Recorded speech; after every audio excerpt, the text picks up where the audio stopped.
Hello, everyone. I'm here with Chris Shelton, former Scientologist and an expert in coercive control and cults and all those kinds of things.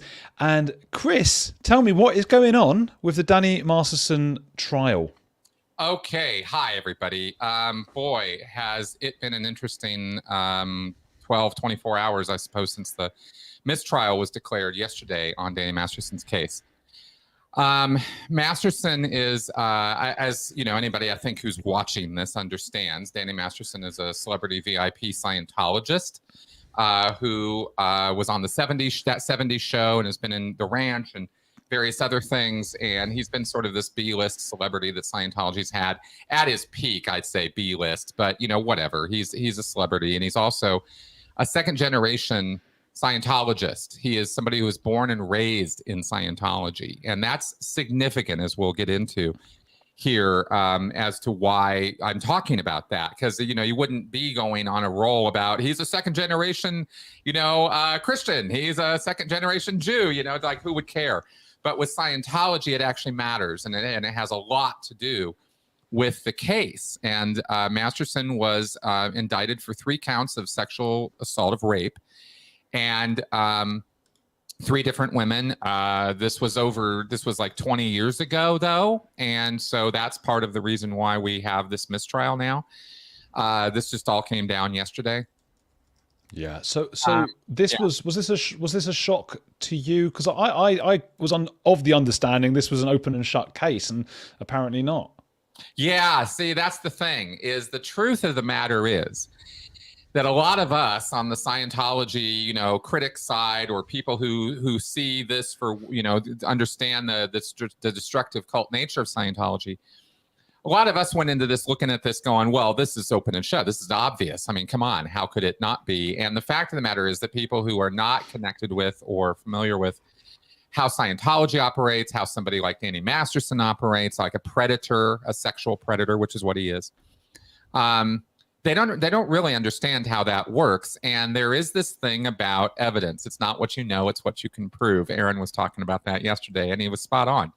It's a very important point when it comes to trials and the law. This is why I harp on and on and on ad nauseum about why you can't get your education about the law from TV shows like Law and Order and think that you actually know what's going on or what's happening or what to predict or what's going to happen. Mm-hmm. The law doesn't work the way it does on TV. It doesn't all get wrapped up with a happy ending in 60 minutes. It's way more complicated than that. And I am no legal expert at all. I rail against it all the time.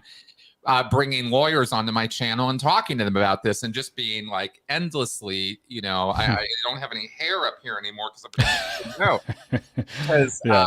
we need another camera from that angle, Chris, so we can see.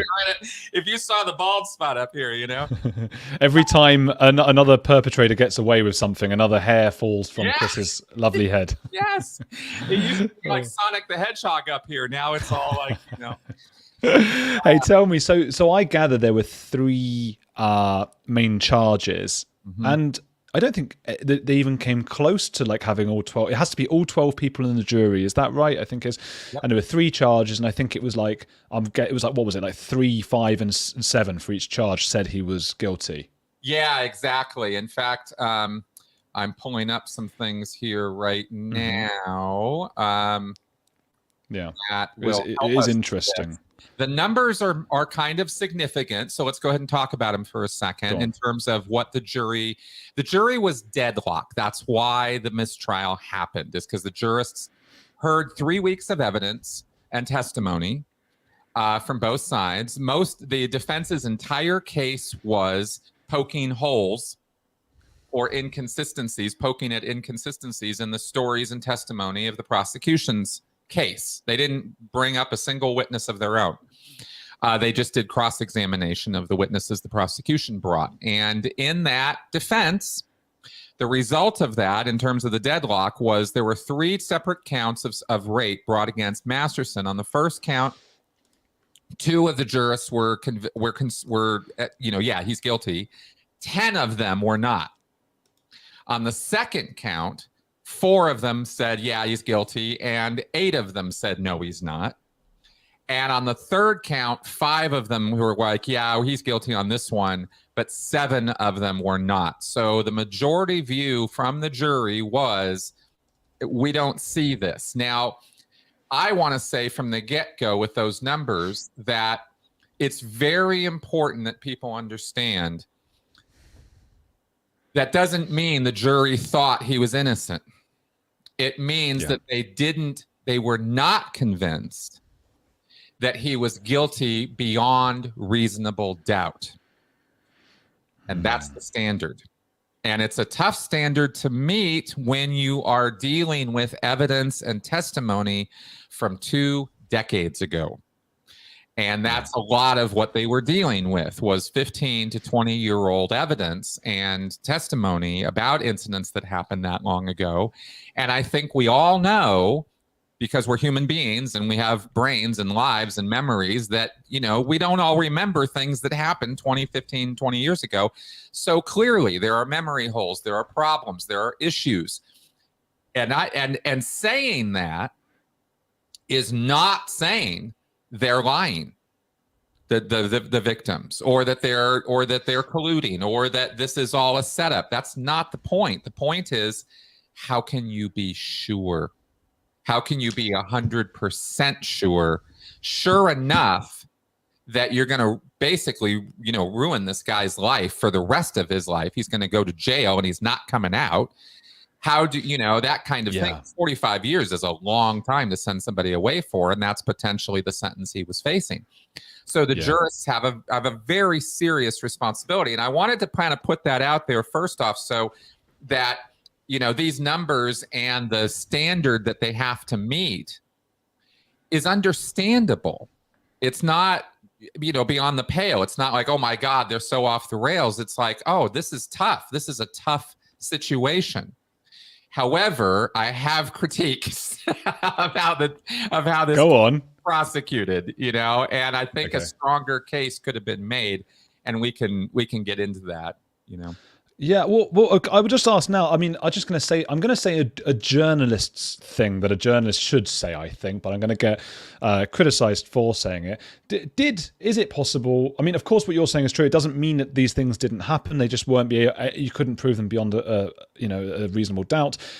Is it possible that we got carried away by the sensation of it? We presumed guilt in a way. I don't mean me and you in particular, but many of us. Did we presume that? Maybe. Is it possible he is innocent? Well, anything's possible. I mean, sure, it's possible. Sure. In the realm of all possible things, it's possible. I don't think he's innocent. For me, with my background and my knowledge and my experience with Scientology and the cover-up that happened and the evidence of the cover-up that was provided and testified to in the court case, made it crystal clear to me that Danny Masterson had been a bad boy, and Danny Masterson was being protected by Scientology. And I laid out in an earlier video, I actually walked through the Scientology policies on this. And this is where I think the prosecution was really cut off at the knees, right? Is the ability to really go into detail about, well, let's be blunt, the coercive control that these women were under Masterson and under Scientology's influence. And these two things do go hand in hand in this case. Maybe not other cases, but in this case, Masterson, as a second-generation Scientologist, raised with Scientology principles like that was said in the testimony, you know, illness is just in your mind. Sickness is just in your mind, he said at one point. And the Scientology principles that he clearly applies in his life. I mentioned this business of how each of the victims testified to his commanding presence, the fact that he didn't ask them to do things, he ordered them to. Get in the pool, take your clothes off, give me your phone. Like these are commands. Well, that's what he was trained to do as a Scientologist. This is dogmatic behavior from Scientologists. This isn't hard to understand when you know that world. In the outside world, it comes off as weird, controlling behavior, because it is. But people write it off as something, oh, it's just his personality. It's just this, it's just that. No, it's Scientology. Yeah. I really want to get that across to people, because the influence of that belief system on a person, it goes far beyond some faith-based ideas that they practice on a, every other Sunday. This is their life. It's a totalist belief system. And that is something that just, they just couldn't get into it in the courtroom. And yet it was key to understanding this case. I suppose, again, I'm just playing devil's advocate. It's still perhaps not enough to put him away, is it? Or is it? I mean, the feeling of, okay, so Scientology, and you know that some of those descriptions would have been accurate of him, and that he would have acted in a certain way with impunity, perhaps because he was part of this like confidence that he had and all of that stuff. But it doesn't mean beyond any doubt that he did it. And that's not to call into question the integrity of the women. It's just why those 12 jurors didn't necessarily all go. Would you put him away if you could, Chris, right now? Would you push that button? Absolutely, I would. Yeah, no question about it. I believe the women, and I believe that they are credible, and their testimony lines up completely with everything I know and have been educated in coercive control, domestic violence, and of course, Scientology's influence on that. So, so I see all the dominoes line up. For me, it's not a problem. I'm with those, those 2 or 4 or 5 jurists who were like, yeah, no, I see guilt here. That's where I come down on. I'm only saying I understand the headspace of somebody presented with a limited amount of knowledge about all of this and going, well, it sounds reasonable to me that maybe... And I'm like, no, it's not reasonable, but I get why that case wasn't made to you, and why you would presume or think, well, if I have to go one way or the other, I'll let him go because I can't be 100% sure. And that's where I have problems with how the case was presented. I think a stronger case could have and should have been made. But again, I'm not a lawyer, so I'm not 100% on just how harder the prosecution could have gone in on the Scientology stuff. Every single time the word Scientology came up, the defense was, having hissy fits and freaking out and calling for mistrials. Oh, really?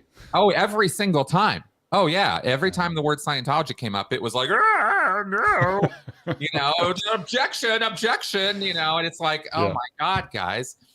The fact of the matter is Scientology should have been on trial during this thing. They covered it up. That's obstruction of justice. But where to you, I know you're saying you're not a lawyer, but it sounds like you do have a good idea of the case and what was going on. Where could the prosecution have done a better job at communicating to those undecided or indecisive jurors, what really happened? Yeah, this is where we come into the expert testimony. There was a woman, Miss Mechanic, who spoke, and she did a great job. I was actually reviewing the notes from Tony on her testimony. And by the way, kudos to Tony Ortega. Enough cannot be said about his excellent coverage of this, because there was no cameras allowed in the courtroom. So he basically dictating the case is how we know what happened. Otherwise, all we'd have is a few sketches and some, summary reports about it, and that's hardly a full picture of what happened. So, so big kudos to him on this. Now, as far as the case goes, what we know is this Ms. Mechanic came in and gave testimony about trauma and survivors and memory and how some of that works and behavior. And that was good, but I don't think it was enough. I don't know that the jury really got it. Not enough to overbalance the, well, yeah, but objections that they clearly had with the other evidence, right? Because you had this photograph of this bikini thing, and well, I don't know, I don't see any bruising there, and and that kind of thing. It's like there's very little physical evidence. Hardly ever is there physical evidence. I mean, the fact that they had anything is actually quite amazing, especially after all this time. Yeah. So what did they have? Bruises and things. Yeah, they had a photo of that showed some bruising, maybe, and some phone records, I think, and some some people testifying to, yes, she told me this when it happened. I think one of the mothers and some friends of some of the victims. Yeah, back in the day when this happened, she communicated this to me. But it wasn't convincing enough for the jury to go, oh, yeah, no, it absolutely happened. And I don't know. I mean, maybe this is my own angle because this is where I live. The psychology of coercive control is my thing. And and it's about cults and cult behavior and why cults act the way they do and get away with it, is it has to do with coercive control. So I pulled this up as something to just kind of look at from a semi, sort of legal framework. And it actually is the UK law. Huh. Right? Over in the United Kingdom, y'all have a law on the book since 2015 about coercive control. Wow. Yeah. What's the law? Well, it's controlling or coercive behavior, intimate or family relationships. And this was passed this was specifically a domestic violence issue that this law was passed in the UK. And Section 76 of the Serious Crime Act 2015, controlling or coercive behavior in an intimate or family relationship. And what you have here in this law, and this is the UK law, so I'm only throwing this out there to show that a legal case or a legal framework does exist somewhere in the world for this kind of behavior. And it's a repeatedly or continuously engages in behavior towards another person that is controlling or coercive, and they are personally connected. The behavior has a serious effect, and the person who's doing it knows or ought to know that the behavior will have a serious effect on B. And of course, it's a little hard to make the case that when you are raping somebody while they're drugged and unconscious, that you're not aware of the fact that you're having a serious effect on them. Yeah. Right? It's kind of absolutely. Do you think in the UK he'd have gone down then, Danny? I think that there was a much greater chance with that law that is now being used by prosecutors in the UK. It's been enough years that it's just getting going over there and establishing itself in case law there. It's really just got little tiny legs, but it is walking. And it is contributory. There was a woman who was, this was used partially in her defense, that a woman was convicted of killing her husband in the UK because he had a long-term, like decades-long pattern of abusive, violent behavior towards her and her kids. She killed him. She went to jail, and then she was exonerated partially because of this. Wow. Yeah, it's kind of a big deal, and it's a law that we need to see here in the United States. And the reason I'm harping on it is because I'm talking about, a lot of the case hinged on, especially with Scientology being brought in, hinged on the state of mind of the women. But I'm addressing the state of mind of the jury right now. In America, we don't get it when it comes to coercive control and abusive behavior. We do not get it. And this is the kind of law that we need so that we can start getting it, because people don't have it in their minds that a repeating pattern of controlling and coercive behavior is criminal. It's indicative of abusive behavior. People don't see it that way over here, and they justify it and rationalize it and come up with all kinds of reasons it is that way. And none of those things really make any sense. If you're in a domestic relationship with somebody and they are controlling your bank accounts, controlling your friends, controlling your social contacts, controlling when you can leave the house, who you can talk to, what you can say and not say, any of that stuff on top of, or, that just that alone is bad enough. Then you add physical abuse on top of that, which is not necessary for a coercive relationship, for a coercive control situation. But it's often, I'm 99.9% of the time, they go hand in hand. And of course, sexual assault and rape are, physical abuse.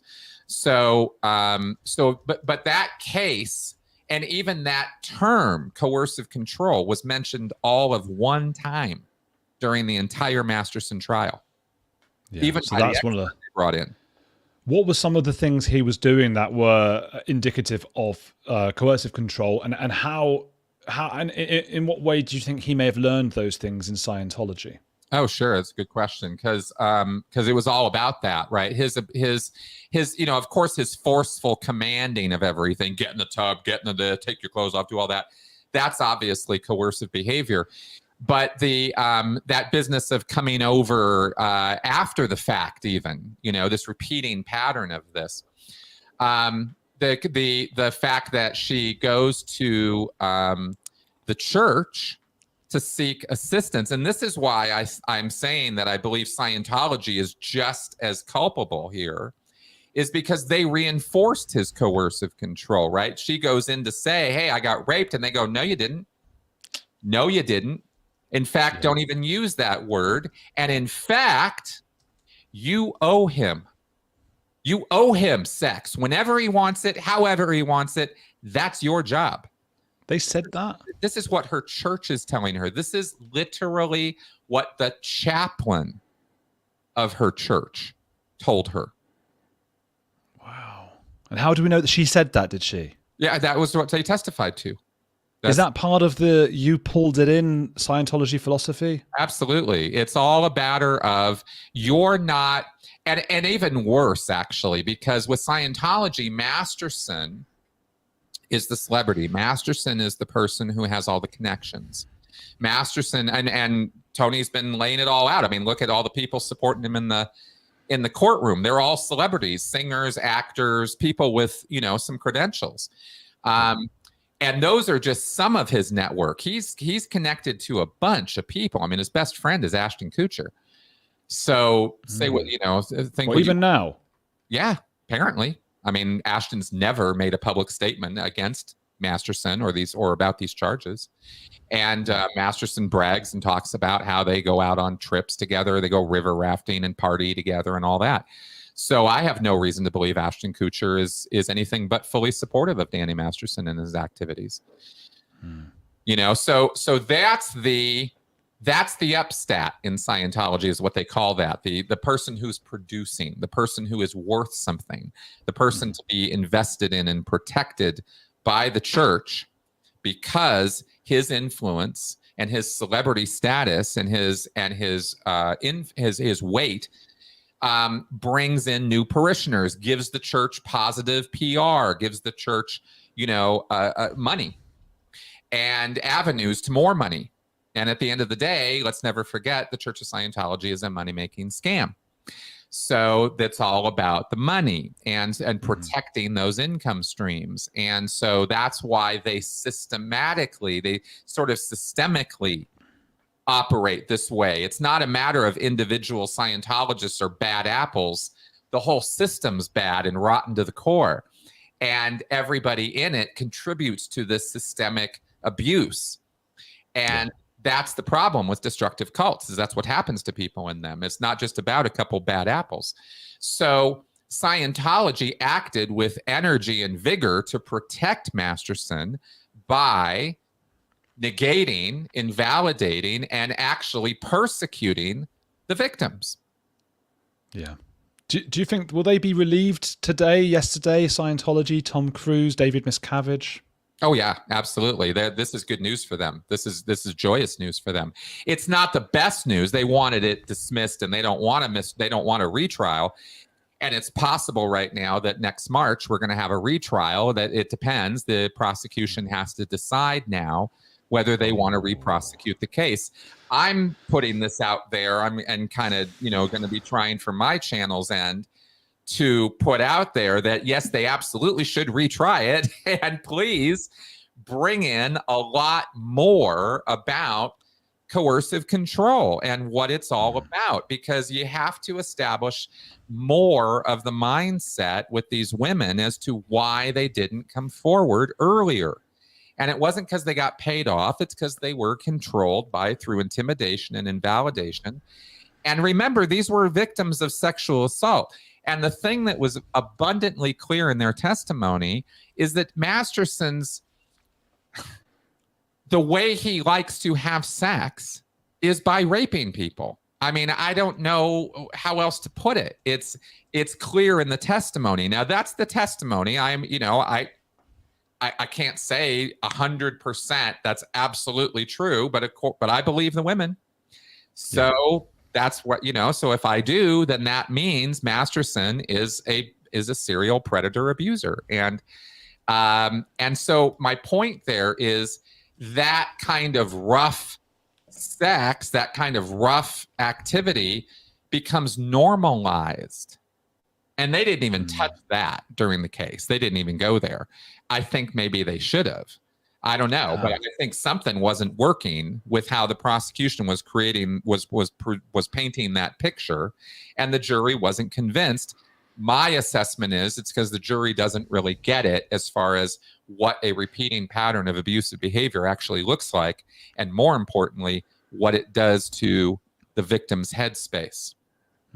We're about halfway through, everyone, by the way. And just if you haven't, please hit the like button. I hate saying it. It's such a stupid YouTube thing to say and whatever, but it helps like get the video out there and stuff like that. So please do that. If you're on my channel, go check out Chris's. If you're on Chris's, come and check out mine. This is streaming on both of ours because we're using technology stuff.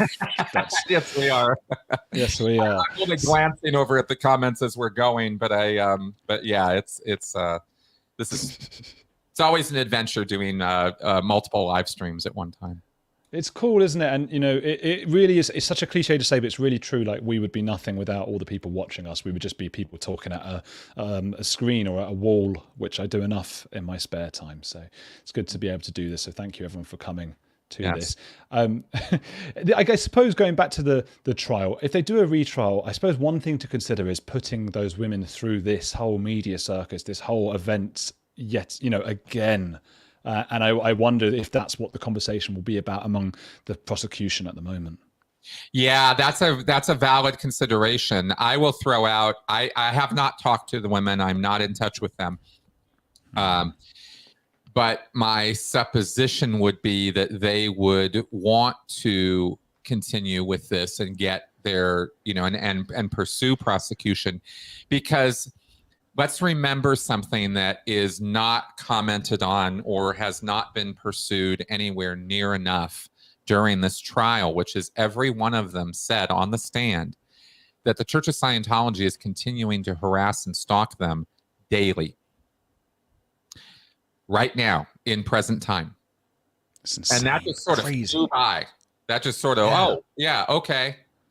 Like, do you understand what that means? They go home, they're not safe. They go to the store, they're not safe. They go see a friend, they're not safe.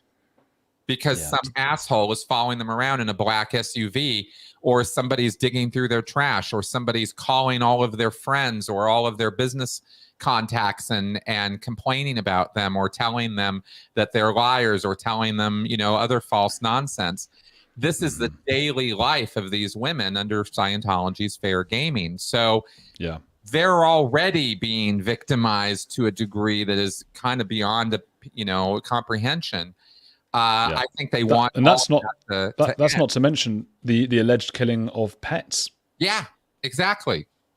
This is serious stuff, and Scientology doesn't mess around. And these are women who are threatening Scientology's PR image, because they have this delusional, bullshit idea that that the world likes them and everybody's a Scientologist and they just don't know it yet. And, anyway, so it's pretty bad. I need one of my commenters to calm down. I keep having to approve their comments because they keep saying incendiary stuff. Angela, I need you to calm down. Anyway, so don't worry about that. You just, because otherwise, worry about the others who are not angry and stuff. But what was I just going to say? That stalking and harassment is kind of an important issue, and I think that contributes to why these women would want the prosecution to have another go. And why that civil case is so important, because that's the case where Scientology is actually being brought directly into the courtroom as a defendant for that stalking and harassment. But until this criminal case is resolved, that civil case is not really gonna move forward. Oh, so it might be in their interest again. Not. I'm just talking from the perspective of the women. Firstly, because they don't want to keep going through this. It's traumatic enough when you don't have someone fair gaming you to have to talk about these things 20 years on and bring all the memories back. But then also, if this is preventing a civil case from coming forward against Scientology, that's also frustrating. And again, these are going to be all topics I imagine the prosecution are going to be talking about. Is it worth going back in? Are we going to be able to convince 12? Because they didn't, if they'd gotten 10 or 11 out of 12 in a couple of the charges, I'd go, oh, they weren't very close. And I wonder sometimes, and it is a tragedy of justice, but if he did it, but I wonder if it is. I don't know what the best answer is here. It's a complicated one, isn't it? It is. It's completely up to the women, of course, right? They are the victims here, and I would support their decision any way they go. I really would. I don't. This isn't. I'm not trying to, gain catharsis through their victimhood, right? Scientology. There's a lot of avenues to protest and deal with the Church of Scientology, and the church is doing a championship job all on its own right now of destroying itself. This case has not done Scientology any favors. They're doing high fives right now because they want the case to go away. And now, having been in Scientology, of course, are they actually? I was going to ask you this anyway. Are they actually doing high fives? Would there be a celebration of sorts, like around, and would people have been discussing this in, Scientology in the Sea Org? Would this be what everyone's looking at the last few months? No. They're definitely not having daily conversations about Masterson's case or anything like that. They try to poo-poo this kind of thing. They don't want to have this talked about. And in the world of Scientology, all of this would fall under the heading of N theta. Right? It's the thought-stopping cliche that they use to shut down thinking. Is these phrases, these special, words and phrases that they use, and one of the most powerful ones in Scientology is N theta. Something is bad. It's not to be listened to. It's just a bunch of lies, and that's all encapsulated by that word. So Scientology labels all of this nonsense N theta. If it does come up, or a Scientologist is like, hey, I saw this news story, or I saw this thing happening. What's this all about? I don't know what to think. The ethics officers or the Scientology people will sit the person down and go, okay, well, this is all just a bunch of lies. One of our, top celebrities is being persecuted, by Leah Remini and her gang of lying, McLiar faces and McLiar faces. Yeah, and we don't have to, and don't pay any attention to all that crap. Once they get the victory, then they do the victory lap, and they would consider this enough of a victory to do a victory lap on it of, see, they couldn't prove anything because it was all just a bunch of crap, and look, these jurists saw right through it. Look at those numbers. I mean, all of this is easy. This is PR 101. This is easy to spin. And how will that look? Let's say, are we talking about in a building, David Miscavige might organize some sort of party and everyone will be celebrating? No, it wouldn't be. It wouldn't. I mean, he might be partying, but that's not. It's not quite like that. People don't. No, it's a destructive cult. I mean, let's keep that in mind. They have to, if anything, they would prefer people aren't talking about this, but they'll allude to it maybe, or drop a couple of references in a sort of sideways to it. You know what I mean? I mean, that's how the Scientology I was involved in would deal with this. Yeah. It's 10 years later since I've been there. So, who knows? Maybe they are partying, but I don't think so. They tamp down information of a negative nature about Scientology, and this is about as negative as it gets. So, True. But as you say, it's confirmation in their minds that, you see it was all lies and whatnot. And I guess when I say party, I was imagining in my head, those big events where Tom Cruise is talking on the stage and everyone's saluting each other. I'm thinking of that kind of thing. Yeah, absolutely. At events, what they'll do is they will spin it with a one-liner. Miscavige will throw out some one-liner about, despite the N theta of the legal world, or, of WOG law, or this kind of, he'll throw out some sort of thing like that. Despite, the attempted slings and arrows of our enemies. We are succeeding like never before. That's about as much as he'll give in a public statement about it, unless, forced to deal with it directly. And Miscavige doesn't live in a world where he's forced to deal with anything directly. He never, ever talks to media. Ever. And when he does he quote Hamlet like that? The slings and arrows? They do. Did that just come to you, or is that something he's spoken about? No, that just came to me, but it's the kind of thing they use allegory and metaphor and that kind of thing, Hubbard actually used that as a phrase. Wow. Okay. Yeah. The slings and arrows. Okay. Yeah. I thought for a second, God, we might have a second Shakespeare in Chris Shelton, and we don't even know about it. But so now, how long do we wait? Do you know how long we wait to know if they're going to retrial this, and then start that civil trial against Scientology? Yeah. What we have right now is we have a March 20th date tentatively set for a retrial. Mm-hmm. But there's a status meeting that happens before that. And before that happens, the prosecution has to decide, are they going to pursue this or not? It's 100% up to them. Just because that date has been scheduled doesn't mean a thing. Again, I'm not a lawyer. I don't know all the ins and outs of this. I'm just saying what I've heard or read about this. But that's how I understand it. And so tomorrow, if they wanted to, the prosecution could announce, yeah, we're dropping the case. We're not going to pursue this. Or they could come out and say, we're absolutely going to pursue this. Those juror numbers are important in their calculations on that. What we're not privy to right now is the conversation that the defense and prosecution teams had with the jury. There was a conversation that happened yesterday with that as to what convinced you or what didn't, or where were you at, or they answered some questions about that. None of us know anything about that right now, and we won't until we hear from the jury.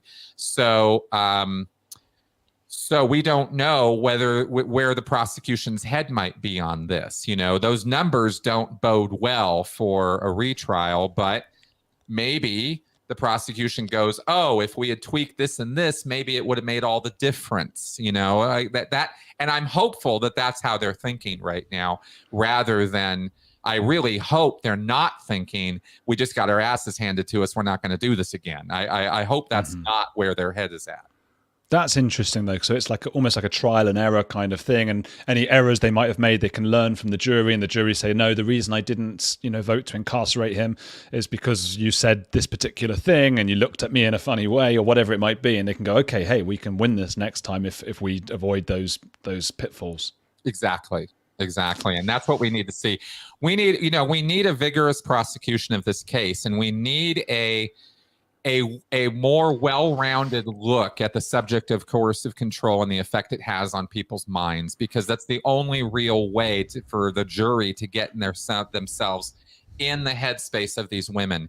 It is such a deep bias we have in this country, especially in the United States, I'm saying, that women lie, women misinterpret, women get hysterical, women this, women that, and it's almost so deep seated that it's almost an unconscious bias. Wow. It's not something you can ask a person about. It's just kind of there, and it's a problem. And I'm saying that it's not.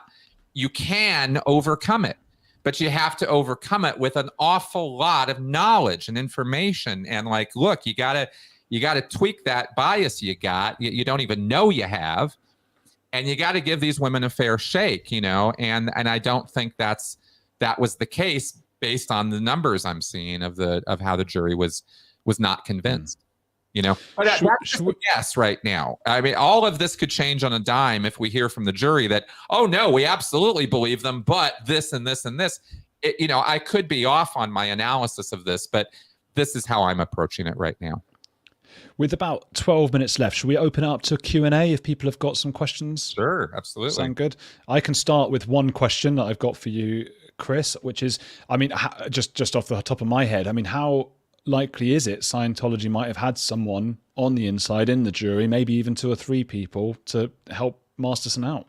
Yeah, very, very unlikely. I have brought this up. I have thought about this quite a bit.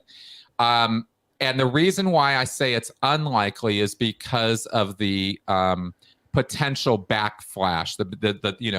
If that came out, they'd be dead on that civil case. I mean, dead. Right. And that would imperil their entire civil case, which they would absolutely not want. So if they were going to influence the jury, they would need to do it indirectly. They would need to do it through other means than direct intimidation. That's my initial idea on this. It is within the realm of possibility that one jurist could have been intimidated into making a stand, but those numbers indicate that they were pretty effective at getting other people to change their minds too, and I don't see that reflected here in these. Now I'm putting an awful lot on a very small amount of information, but that's my take on that. Is the threat or the danger of jury tampering for Scientology in this matter is serious, and would deal them a blow that could be even a death blow, because that's illegal activity that could get somebody in Scientology in an awful lot of trouble. And that's not the kind of thing you can just pawn off to some private investigator they hired. That would lead directly back to lots and lots of uncomfortable questions. So I think the likelihood is low. I'm not saying 0%, but I'm saying it's low. However, like Aaron said yesterday in his video on this too, I completely agree. They know the names, addresses, phone numbers, and social security numbers of every one of those jurists. And they know all their background data, and they have done thorough investigations on them. I am positive Scientology did that. And they did it probably to find any reason to get rid of any of those jurists, or have some kind of reason to get rid of them if the trial came out unfavorable to Scientology. They could then claim, oh, no, that wasn't valid, because look, this jurist knows the second cousin who posted on the internet against Scientology, and so therefore it's a null jury, and the whole case should be redone, right? So I think they were kind of going in that direction. I don't know. That's how I think about Scientology's influence on that. Got a question from XSCN. What will happen when Danny Masterson goes into session and his transgressions against these women comes up like a sec check, or maybe have already? Oh yeah, it absolutely would have already come up. What would happen? Well, it's already happened. I mean, Masterson, back in the day, back when this stuff was first happening, back in 2003, 4, 5, Masterson was pulled into the Scientology church that oversees him. It's called Celebrity Center. They have. I mean, this should tell you something. They have a dedicated church in Scientology that just deals with celebrities. Who else does that? I mean, celebrities have iconic status in various religions, but who gets their own dedicated unit or organization that does nothing but cater to celebrities, right? Well, they have that in Scientology, and they absolutely own those celebrities. And Scientology is a totalist belief set, so it runs every aspect of your life. And Masterson, as a second gen, would go along with that, totally cooperate with the church, because he knows that they're protecting him. He's gone off the rails so many times as a Scientologist. He got into drugs and partying and doing the whole Hollywood scene. I saw reports about him when I was in. I wasn't supposed to see them, but I did, so how did you see them? I had access to what were called the data files. I was a manager, and this information flies around in Scientology. It's not like they have all this stuff on lockdown. And so I was privy to reports and stuff that a lot of other Scientologists wouldn't necessarily see. And that was a report I saw one time, and I was like, God damn, Danny Masterson's a bad boy. What we would call out ethics. He was out ethics as a Scientologist. Did you enjoy the gossip, Chris?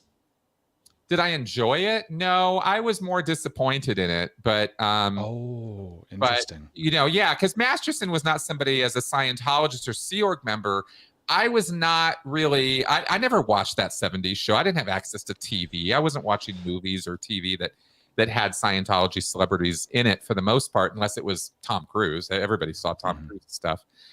But and of course we all had to go watch Battlefield Earth 8 times in the weekend, you know, so, you know, we had that kind of thing. But as far as this, you know, as far as this question and Masterson goes, he was called on the carpet. He was raked over the coals to whatever degree Scientology wanted to rake him over the coals.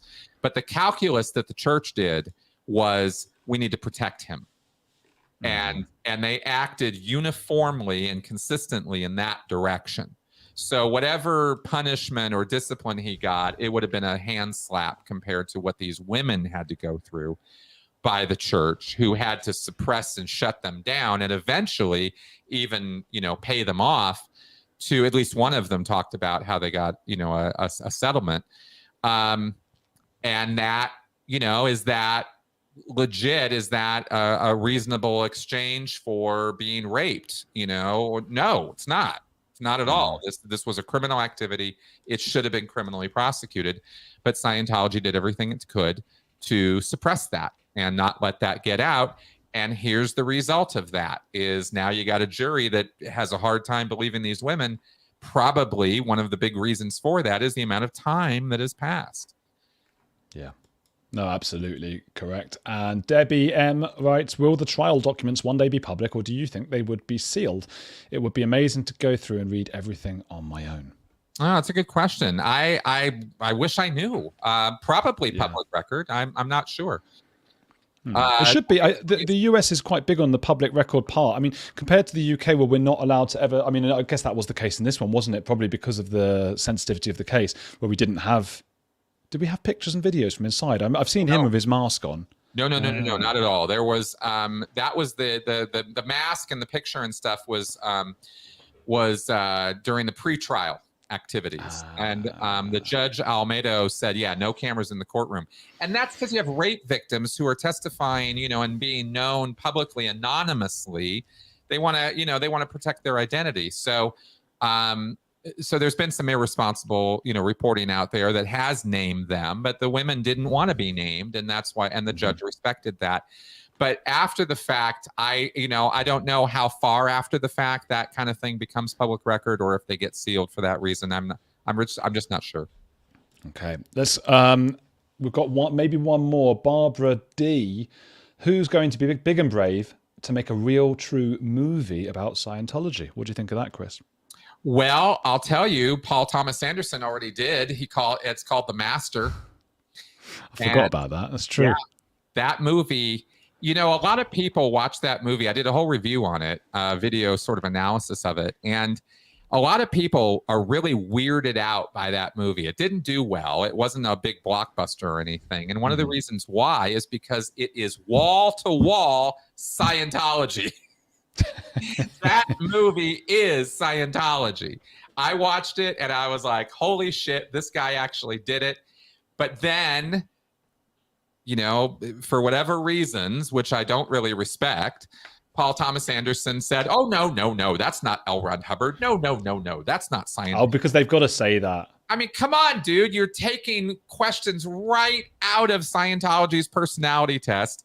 And here's this guy who's not L. Ron Hubbard auditing this guy who's not a pre-clear, and they're using questions right out of Scientology's materials. They show you what auditing looks like in that movie, and it's fucking weird because it is weird and controlling, and that's exactly what it looks like in that movie. So that's the best we've got so far as that goes. I wish that there would be more made. There have been a few independent productions done. There was a couple of German productions and some other things that were made about Scientology, but they were kind of low-budget student film quality things. It would be really awesome to see an accurate portrayal of a Scientology, and especially it would be awesome to see a Sea Org experience.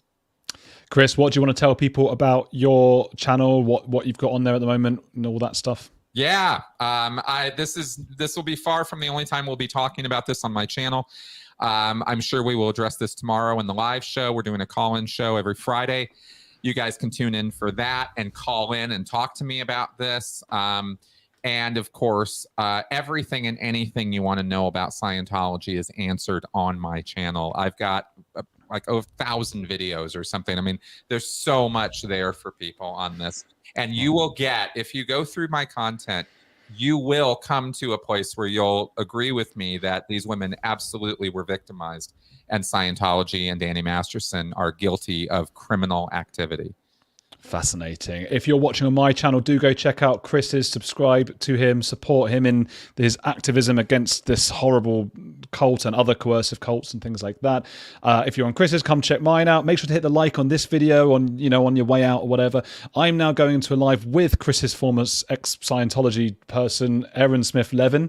So if you're watching on my channel, I think it's going to go straight into that. It might do. I'm not sure. If not, come find us. And we'll see you next time. Thank you, Chris, for being so fantastic. Absolutely. Thanks, Andrew. Talk to you soon.